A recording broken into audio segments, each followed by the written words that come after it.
Hey, what's up? John Sonmez from SimpleProgrammer.com.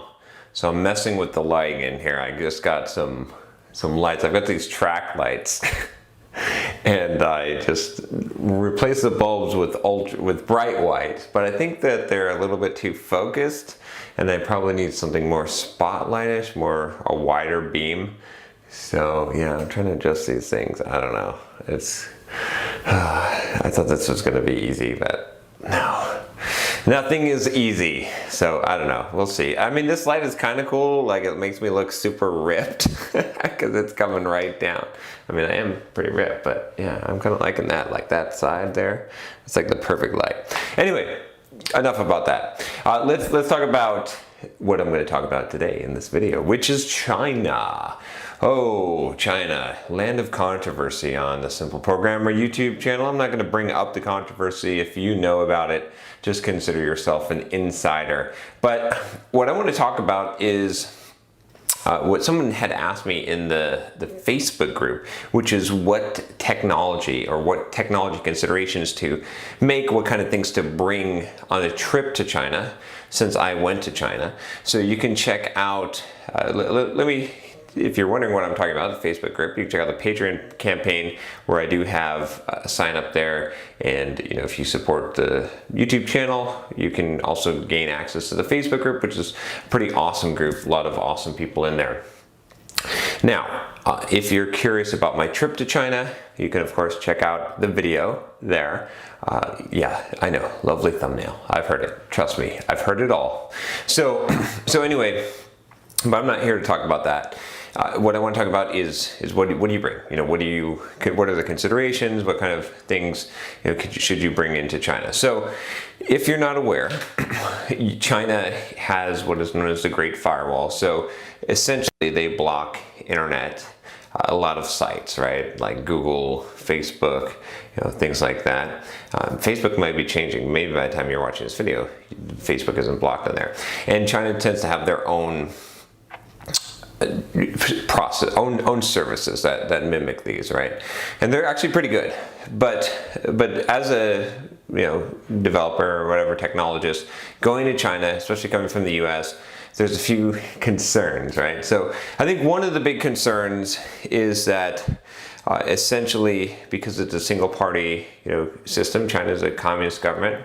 It's no surprise there that they snoop the internet, right? And they may, it wouldn't be beyond China's government to potentially put something on your laptop, maybe some spy software, to go into your hotel and do something. You don't have the kind of protections that you have as an American citizen. Again, not knocking China. China's great, but I'm just saying that, in the US, well, that's kind of funny that I would say in the US that we wouldn't spy on our own citizens or foreign nationals. But yeah, I guess we do. So how do I balance this out? Well, I guess, I don't know, for some reason we think it's more likely to happen to us in China. So how can we prevent that from happening? So I think that's one big concern, right? Is if I bring my laptop, am I going to have a problem, right? Is someone going to install something on there? Is there going to be spyware on there, right? This is a common thing, and I'm sure, and I've heard stories, uncorroborated, at least by me, of people going to China and then having some kind of spyware rootkit on their machine. So that's concern number one. Concern number two is accessing the internet, accessing your Gmail, right? You need to get to your Gmail, shit, right? So that's probably concern number two. And then, what kind of technology to bring. So what I would recommend, some considerations for technologists traveling to China. First of all, I got a Chromebook specifically for the trip. And my thinking was that I can just erase the memory on this thing. It basically, it can't be altered, right? It's not going to have, it doesn't have, well, it does have permanent memory, but you can erase that, right? And it'll recheck the operating system and it can make sure that it's all legit and that there's nothing screwed up in there, right? So it's going to be more secure, right? I'm sure there's still ways, right? Every technology has some kind of way way, but it's less likely to have some kind of spyware or rootkit or something installed on it. It'll be much more difficult to do than you could on a Mac or a Windows machine. So so that was my thinking there. And then I thought, okay, for internet, what I'm going to do is I'll use a VPN service. I'll set up VPN. I think the one I went with was ExpressVPN, and I know that it works in China, right? Verified that, get that all set up ahead of time. And then what I ideally wanted to do was buy a travel router that had like Tomato or WWRT, custom firmware on there that I could use the VPN so that I could basically hook up the travel router and then, have all my devices connect to that through the VPN, and it's got the VPN software on there. Didn't work out quite that way. So, this was my plan. So that might be your plan. I'll tell you why. I'll tell you what happened. So the first thing, the Chromebook itself, it doesn't work very well offline. It works okay offline, but not very well. So that, of course, was an issue. And getting online was extremely difficult. So the travel router that I could find, right, of a reasonable size, I wanted to pack really light, did not support WWRT or Tomato. Or I found one that did, but like the process for getting on there was ridiculous. So I'm sure there's probably some out there, but I couldn't find a good one, and then I didn't want to bring a full-size router. Seemed kind of crazy. So that didn't work. So I installed the VPN software on my Chromebook using the LLPT protocol or whatever. There's a way to do that, so you can do that. The only problem is you have to set up every single connection point for the VPN that you want to be able to use. So I set up a few of them, and most of the time the VPN didn't work in China, right? It wouldn't connect. It would connect on I had the iPhone software, iPad, that stuff, and that one connected, but for the Chrome one, that direct connection, it didn't, because with the iPad and the iPhone software, it automatically checks to see which ones are available and which ones will work. So I think there was probably some blocking too, because it would work at first.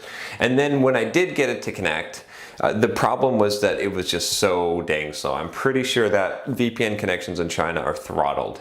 And so I was basically getting like less than a meg up or down, even though my hotel connection without the VPN was maybe like 10 or 20. So yeah. So basically, all in all, I had this machine, a Chromebook that's designed to work on the web, and I couldn't access the web. So that's, it would have been better if I hardly used it at all, right? So I think that's something to consider, is that you should probably consider that unless you're doing a really long-term visit to China. I was there for about 3 weeks. That you're not going to be on the web. You should just plan for that, because I think trying to be able to get the access at the hotels and to get any kind of decent upload speed is going to be difficult. That's why I didn't upload videos from there. It's because I just literally couldn't.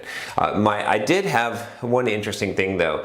I have a T-Mobile phone, or I've got T-Mobile service, and T-Mobile has this international roaming data plan, right, where you get free unlimited data, and it's capped at like 256K up and down, but it worked in China, and it bypassed the firewall. I could access any website that I wanted, so I didn't have to use the VPN. And so it turned out that using my phone was actually faster than using the VPN in the hotel.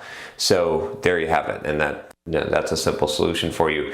And that, again, 256K is not going to be fast, right? You're not going to be uploading YouTube videos and gigs worth of data, but it'll get you around, and you'll be able to use Google Maps and all that stuff. So that's what I would recommend, is that probably makes sense. At first I was going to get a SIM card in China, but the problem would be I'd have to connect to the VPN, which then would throttle me and slow down my data rate. So that covers those things. So what do I recommend as far as laptop? I don't know. I mean, I suppose you could do a Chromebook and then try to get on your email on there, but again, I would just count on being disconnected or using your phone, or not using those sites. Maybe you set up something so that you're not going to have to use Gmail or Facebook, because the other sites you'll be able to probably access there's the encryption and whatnot. But and then okay, so let's talk about a few other things in China, like packing from a technologist's perspective. I thought I was going to need electrical adapters. It turns out that every single hotel, even in every single city that I stayed in, had actually US outlets. So no problem there. I would probably bring one because there's no guarantee, but that's definitely something to consider. You probably want to put the IME, the Chinese IME, keyboard and language on your phone and on your laptop. And the reason why I would put it on your phone is because if you have to stop and ask someone for directions, or you're going to ask them to put an address into Google Maps for you, they're going to want to put it in Chinese, right? So you're going to need that. You might need that help. So that could be useful to you. Trying to think some other considerations. It's hot, it's humid, right? I don't have to tell you these things, so you should probably dress in a manner that's going to, at least in the summer, right? And in pretty much all of China, right? China's big, but it's hot and humid pretty much everywhere. Like as far as I could tell, like every city that I went to, and I went from Beijing to Xi'an to Shanghai and Guilin. So yeah, I'm trying to think if there's any other bits that I would recommend from a technology perspective in China. I think that's probably about it. Yeah, that's pretty much it. So if you've got some questions, some suggestions for visiting China, as far as technology, if you've got a better idea, if you've got a better solution than what I came up with, definitely leave a comment below, because I'm curious. I mean, if I go back to China, I'd like to do something other than count on that I won't be able to access the internet. That kind of sucked, but yeah. All right, so one other thing, install WeChat on your phone, because you'll use that a lot, especially if you can get WeChat Pay. If you can get a Chinese bank card and you can get that set up, or you can get someone to transfer you money, you can use that for payment. That's what pretty much everyone in China uses, and like everyone accepts WeChat Pay. So, all right, hopefully you find that helpful. If you like this video and you want to hear more videos like this, subscribe to the channel, and I will talk to you next time. Take care.